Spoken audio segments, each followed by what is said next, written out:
দুর্ঘটনা রোধে নিরাপদ যাতায়াতের সুবিধায় এশিয়ান হাইওয়ে সড়কের পলখান এলাকায় আন্ডারপাস নির্মাণের দাবিতে স্থানীয় গ্রামবাসী এবং বিভিন্ন স্কুল কলেজের শিক্ষার্থীরা মানববন্ধন ও বিক্ষোভ মিছিল করেছেন। বিস্তারিত দেখুন এস এ শাকেরের পাঠানো রিপোর্টে। মঙ্গলবার সকালে দাউদপুর পলখান উচ্চ বিদ্যালয়ের সামনে এশিয়ান সড়ক যানবাহন আটকে দিয়েছে শিক্ষার্থীরা এই কর্মসূচি পালন করে। এ সময় সড়কের উভয় পাশে দীর্ঘ যানজটের সৃষ্টি হয়। মানববন্ধনে বক্তব্য রাখেন দাউদপুর ইউনিয়নের ভারপ্রাপ্ত চেয়ারম্যান মোহাম্মদ রাজ্জাক শিকদার, নিঝুমপল্লী রিসোর্টের চেয়ারম্যান মোহাম্মদ আবুল হোসেন, নারায়ণগঞ্জ জেলা ছাত্রদল নেতা সুলতানা মাহমুদ, বেলায়েত হোসেন আকন্দ, ব্যবসায়ী মোহাম্মদ ইউসুফ আলী সহ বিভিন্ন শিক্ষা প্রতিষ্ঠানের শিক্ষক, শিক্ষার্থী ও বিশিষ্টজনরা। এ সময় বক্তারা বলেন, অতি দ্রুত আন্ডারপাস নির্মাণ করা না হলে রোডস অ্যান্ড হাইওয়ে কাজ বন্ধ করে দেওয়া সহ লাগাতার সড়ক অবরোধ সহ বৃহত্তর আন্দোলন করার হুঁশিয়ারি দেন। বৃন্দ যারা আছেন সবার প্রতি রইল আমার সালাম, আসসালামু আলাইকুম। আমাদের বিষয় হলো এইখানে high school, primary school, KG school, মাদ্রাসা, কলেজ এবং থানার প্ল্যান আছে। এইখানে একটা পেট্রোল পাম্পের প্ল্যান আছে। আমাদের পূবের দিকে লক্কা পর্যন্ত পাবলিক পারাপারের কোনো সুযোগ সুবিধা নাই। এখানে অনেক মানুষ ক্ষতিগ্রস্ত হয়েছে, মারা গেছে, আহত হয়েছে। এই ব্যাপারে আমরা সমগ্র এলাকার লোকজন সম্মিলিতভাবে আমরা আন্ডারপাসের দাবি জানাচ্ছি। আজকে আমরা এখানে যারা জড়ো হয়েছি, আমাদের উদ্দেশ্য একটাই, আমাদের এই এশিয়ান রোড যে হাইওয়ে, এটার উত্তর পাশে পুরা পূর্বাঞ্চলের একটা সেক্টর আছে, 30 নাম্বার সেক্টর। এই সেক্টরে প্রায় 400 থেকে 500 প্লট আছে, আবাসিক প্লট। এখানে স্কুল আছে, কলেজ আছে, মাদ্রাসা আছে, ইউনিভার্সিটি আছে, হসপিটাল আছে, মার্কেট আছে। কিন্তু আমাদের এই পাশে এশিয়ান হাইওয়ে থেকে ঢুকার মতো কোনো আন্ডারপাস নাই। একটা আন্ডারপাস ছিল, বিগত দিনের যে সরকার আছে, সরকারের কার্যক্রমে কি কার্যক্রম করেছে আমরা জানি না, ওই আন্ডারপাসটা বন্ধ করে দিয়েছে।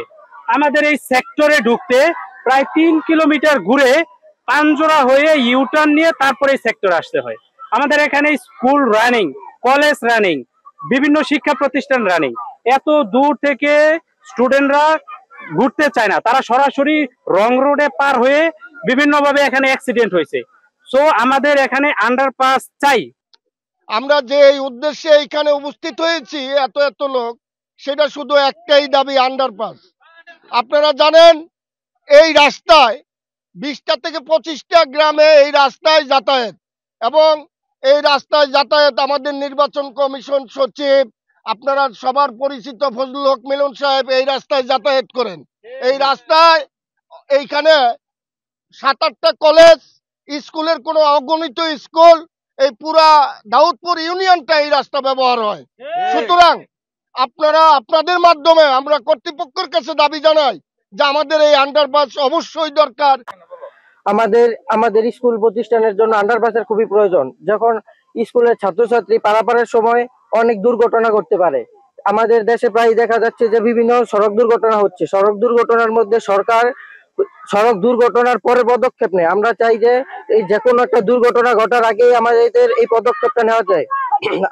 আমাদের একটাই দাবি, মানতে হবে আন্ডারপাস চাই। আপনারা জানেন এই রাস্তাঘাটের উন্নয়ন কেন করা হয়? মানুষের সুবিধার জন্য।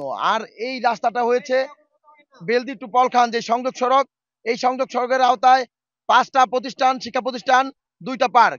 একটা আমাদের এলাকার ঐতিহ্যবাহী জিন্দা পার্ক, আরেকটা হচ্ছে নিঝুমপল্লী যে পার্কটা।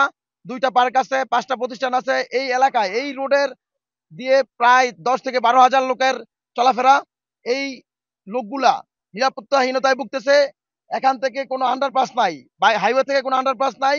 আমাদের প্রায় 3 থেকে 3.5 কিলোমিটার, 4 কিলোমিটার দূর থেকে ইউটার্ন নিয়ে পরে এই জায়গায় ঢুকতে হয়। আমাদের যে বিষয়টা, এতটুকু গুলা সাধারণ জনগণ আসতে চায় না, যার কারণে অনেক সময় তারা সহজে যাওয়ার জন্য এই রোডের মধ্যে অবৈধভাবে তারা রোড পার হয়। রোড পার হইতে গিয়ে তারা ওরা করতে গিয়ে তারা অ্যাক্সিডেন্ট করে এই জায়গাটাতে, এই স্পটে অনেকগুলো মানুষ হতাহত হয়েছে। আমরা জোর দাবি জানাচ্ছি এই এলাকায় একটা আন্ডারপাস যেন করা হয়।